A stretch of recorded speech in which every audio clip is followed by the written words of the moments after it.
नमस्कार. ठरलं तर मग मालिकेचा आजचा रिव्ह्यू तुम्ही पाहत आहात. तर आता इकडे हे मैनावती आणि सदाशिव लोखंडे जे असतात ते त्यांच्या रूममध्ये बोलत असतात. तर मैनावती सांगत असते की किती मोठं घर आहे ना या लोकांचं, आणि त्यांचं मनही तेवढंच मोठं आहे. त्यावर सदाशिव तिला बोलतो की या लोकांचं नाही ग, आपलं. आता हे घर आपलं आहे, कारण ते आपल्या मुलगी सायलीचं घर आहे वगैरे, ते असं दोघांचं बोलणं सुरू असतं. तर मैनावती सांगते, हो ना, आता जर मला कोणी काही बोललं ना तर मी तर त्यांना तडक सांगून देईल का मी सुभेदारांचे व्याही आहोत आम्ही, म्हणून आम्ही सायली अर्जुन सुभेदारचे आईवडील आहोत म्हणून. या भ्रमामध्ये आता हे दोघेही इकडे फार खुश असतात. खरं तर त्यांनाही माहीत नसतं की ही सायली खरंच त्यांची मुलगी आहे की नाही, आणि सायलीलाही माहीत नसतं की हेच तिचे खरे आईवडील आहेत की नाही. पण हे दोघे जे आहेत, सदाशिव आणि मैनावती, यांना मात्र आता हे सुभेदारांचं वैभव पाहून खरं तर यांच्याही तोंडाला पाणी सुटलेलं असतं. आणि तिचे खोटे आईवडील बनून का होईना आपल्याला कायम इथेच राहायला मिळणार आहे, म्हणून तेही आता इथेच राहायचा प्लॅन करत असतात.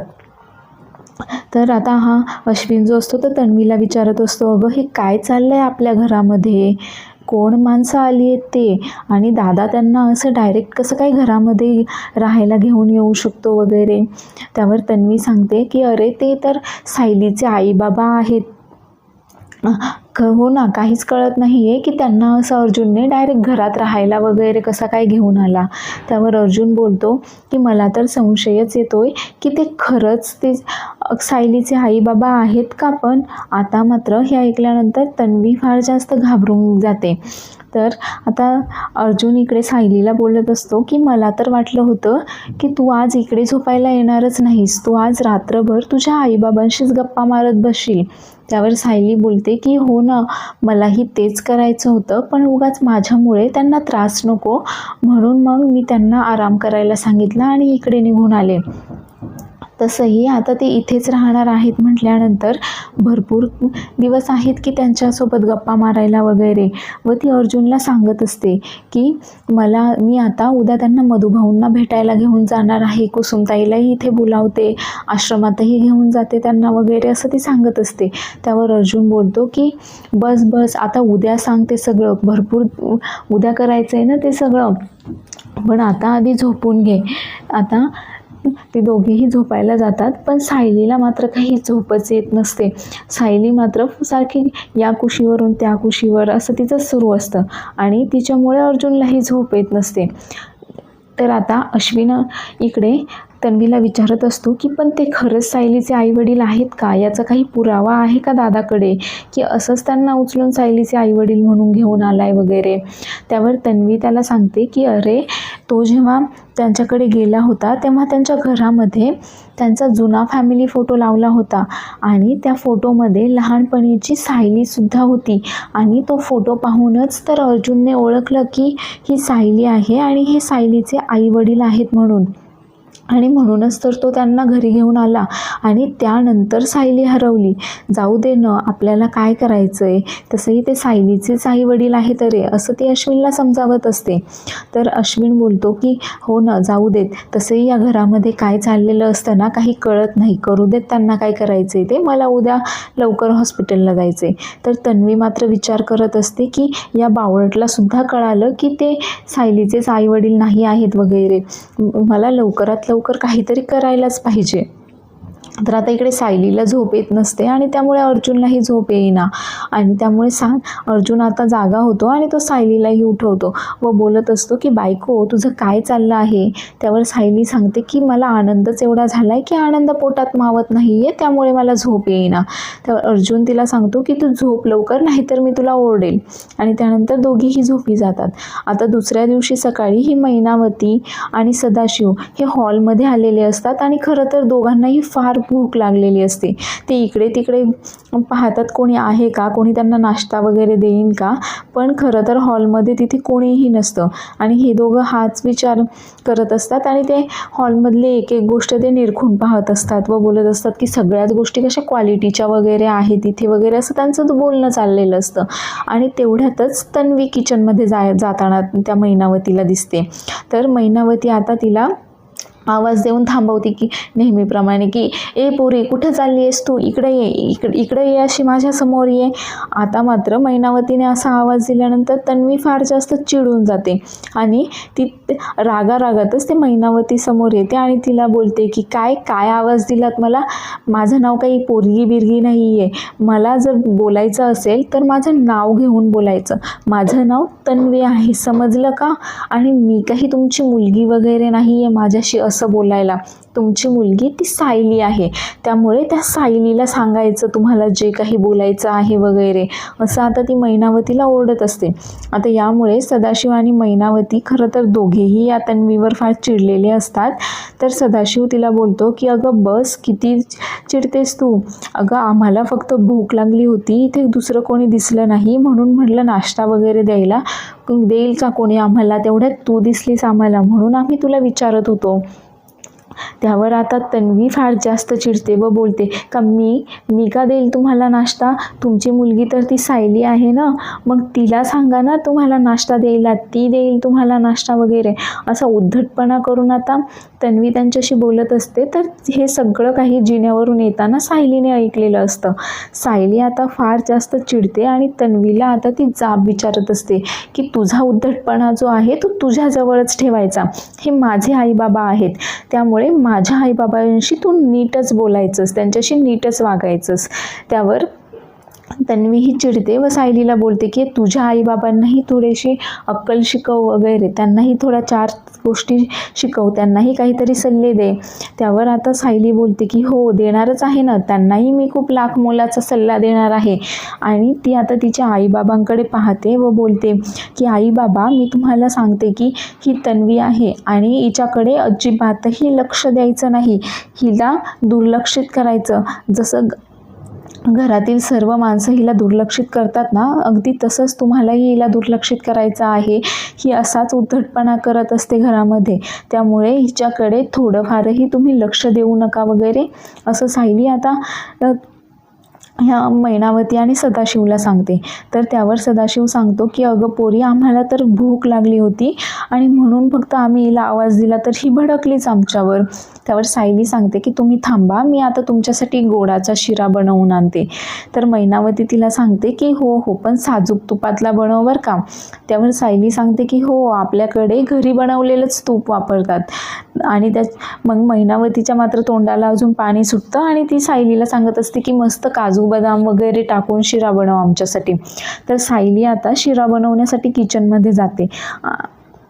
तर तन्वी मात्र आता तिच्यावर फार चिडते व बोलते की हे काय, तू आता यांच्यासाठी शिरा बनवण्यासाठी किचनमध्ये गेलीस आणि किचनचा ताबा घेतलास, मग आता मी आणि माझ्या नवऱ्याने कधी नाश्ता बनवायचा आहे आणि कधी नाश्ता करायचा आहे आम्ही. तर तेवढ्यातच तिथे अश्विन येतो आणि तो तन्वीला बोलतो की तन्वी, मला आज लवकर जायचं आहे, झालाय का नाश्ता तयार, दे बरं मला. तर सायली आता तन्वीवर चिडते व तिला बोलते हे काय, सकाळपासून आत्तापर्यंत किचन तर मोकळंच होतं ना, मग तू सकाळीच येऊन का नाही तुमचा नाश्ता बनवलास, आणि अश्विन भाऊजींना जर लवकर जायचं होतं तर मग तू लवकर उठून लवकर येऊन नाश्ता बनवायला हवा होतास ना, इतका वेळ का नाही सुचलं तुला नाश्ता बनवायला वगैरे. आता तन्वी मात्र सायलीवरच भडकते व बोलते की इतक्या लवकर म्हणजे अगं कधी येणार होते मी नाश्ता बनवायला. व तन्वी आता अश्विनला बोलते, अश्विन एक काम कर ना, तू आज ना हॉस्पिटलच्याच कॅन्टीनमध्ये काहीतरी खाऊन घे आणि मी माझ्यासाठी काहीतरी ऑर्डर करते, असं म्हणून तन्वी तिथून निघून जाते. आता हे ऐकल्यानंतर अश्विन मात्र आश्चर्यचकित झालेला असतो. खरं तर या तन्वीमुळे त्याचे बिचाराचे खाण्यापिण्याचे हाल होत असतात. तर आता अश्विनचे हाल होऊ नयेत म्हणून सायली त्याला बोलते की अश्विन भाऊजी, तुम्ही ना फक्त 5 मिनटं थांबा, मी गोडाचा शिरा बनवते, 5 मिनिटात तयार होईल. आता अश्विन मात्र तिचं बोलणं न ऐकल्यासारखं करतो आणि ऑफिसला निघून जातो. तर इकडे महिपतने आता त्याच्या मुलीला म्हणजे साक्षीला जेलमध्ये कॉल केलेला असतो आता, आणि महिपत तिला सांगत असतो की काय इतकं सगळं झालं जेलमध्ये आणि तू मला आत्ता सांगतेस हे सगळं, हे बघ ते काहीही असू देत, हे आपलं जे काही नाटक आहे ना ते असंच चालू राहिलं पाहिजे आणि कोणाला देखील संशय नाही आला पाहिजे की हे सगळं नाटक आहे. त्यावर साक्षी त्याला विचारते, पण या नाटकाचा काही उपयोग होईल ना, मी जेलच्या बाहेर तर येईल ना. त्यावर महिपत तिला सांगतो की 113% सांगतोय मी तुला, तू लवकरात लवकर जेलच्या बाहेर येणार आहेस आता, त्यामुळे कोणालाही काहीही माहिती न होता तू तुझं हे नाटक जे आहे ते तसंच चालू ठेव, म्हणून मी तुला लवकरात लवकर बाहेर काढतो वगैरे असं त्यांचं आता बोलणं सुरू असतं. तर इकडे आता सायलीने मस्त शिरा तयार केलेला असतो आणि अस्मिता, कल्पना, विमल याही आता तोपर्यंत तिथे आलेल्या असतात. तर तिकडे विमल आता सर्वांना सांगते की आज सायलीताईंनी मस्त एक्स्ट्राचे काजू बदाम घालून वगैरे शिरा बनवला आहे सर्वांसाठी असं सांगत असते. तर अस्मिता तेवढ्यात बोलते की सायली मामी लवकर बनव ना शिरा, आम्हाला शिरा खायचा आहे, भूक लागली आहे आम्हाला. आता मैनावतीच्या लक्षात येतं की ही आई होणार आहे आणि ती अस्मिताला बोलते की म्हणजे आनंदाची बातमी आहे, तर तुमचं अभिनंदन. हां, तर तेवढ्यातच सायली सगळ्यांना आवाज देते की चला पटकन शिरा तयार आहे व ती शिऱ्याच्या प्लेट सगळ्यांसाठी तयार करत असते.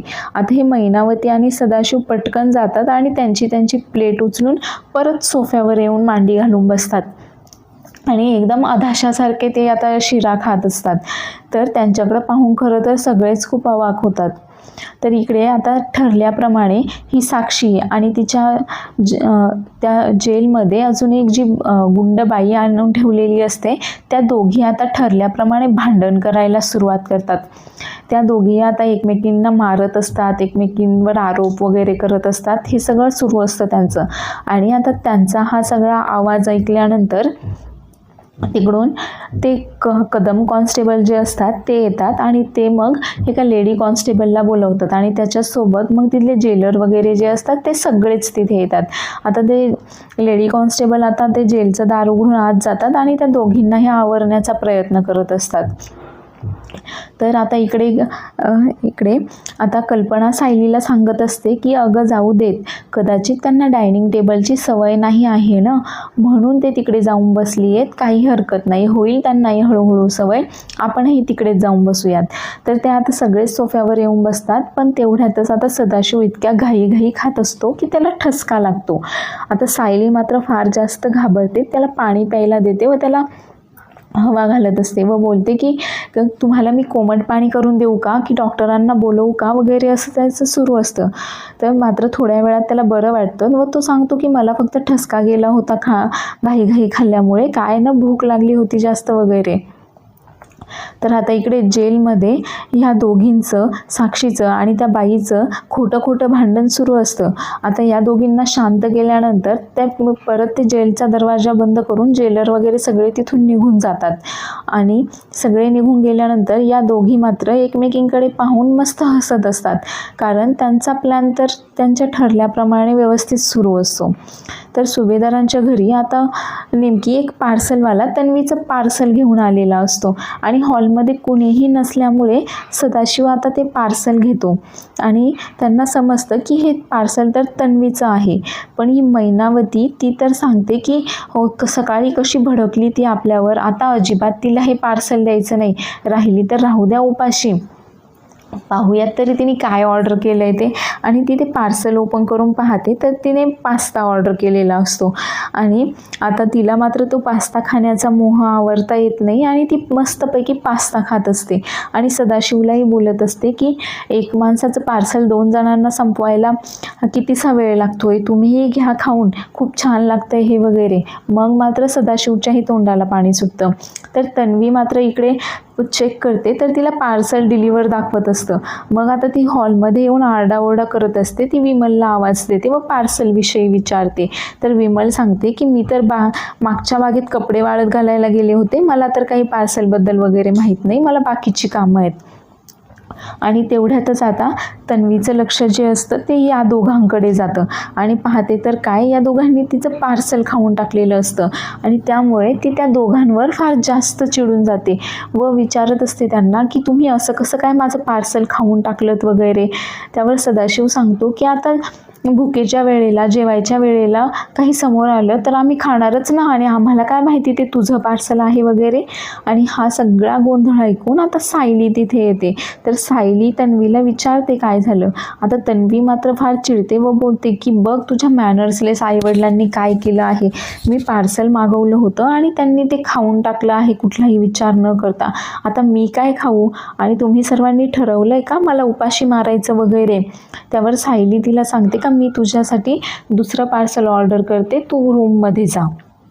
तर पुढील भागामध्ये आपण पाहणार आहोत की महिपत आता साक्षीला भेटायला इकडे आलाय आणि त्यांनी ठरवलेल्या प्लॅनप्रमाणे आता तो काय करतो की शेजारच्या जेलमध्ये जी बाई असते तिचं तोंड दाबून तिला मारण्याचा प्रयत्न करत असतो. तर इकडे सायली म्हणजे सुभेदारांच्या घरी सर्वजण मस्त गप्पा मारत बसलेले असतात चहा पीत. तेव्हा सदाशिव सांगतो की सायली 5 वर्षांची असताना हरवली होती. आता मात्र प्रताप विचार करतो व बोलतो की काय सायलीसुद्धा 5 वर्षांची असतानाच हरवली होती का. सदाशिव सायलीसुद्धा 5 वर्षांची असताना हरवली होती का म्हणजे नक्की काय बरं. तर चॅनेलला सबस्क्राईब करायला विसरू नका.